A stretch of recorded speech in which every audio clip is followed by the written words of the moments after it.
Naniniwala ang ilang kongresista na ang 1.7 trillion pesos na halaga ng pamumuhunan sa Pilipinas noong nakalipas na taon ay nagpapatunay ng mas mainam na business confidence sa bansa. Sapat na nila ito upang patahimikin ang mga kritiko sa pagbiyahe sa labas ng bansa ni Pangulong Ferdinand Marcos Jr. Dagdag pa nila, makasaysayan ng imbitasyon sa Pilipinas sa trilateral meeting kasama ang Estados Unidos at Japan.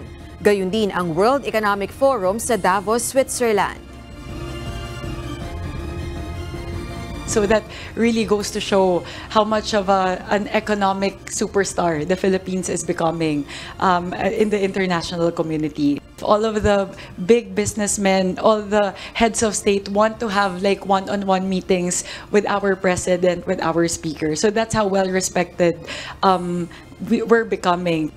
Nandito pa lang tayo sa first 2 years ng ating administration, and I strongly believe that in the next few years we will continue to reap more of these benefits from all these foreign trips and pledges from all our investors, foreign investors. Siguro isang paraan ito ng presidente para ipamuka sa kanyang mga bashers na ito ang produkto ng kanyang pagbabiyahe. At hindi lang ito simpleng pagpapahinga at nagtatrabaho talaga ang ating pamahalaan. Ayon kay PBBM, nasa 1.7 trillion pesos na halaga ng investments ang inaprubahan ng investment promotion agencies noong 2023 at inaasahang nagbunga ng 108,000 na mga trabaho.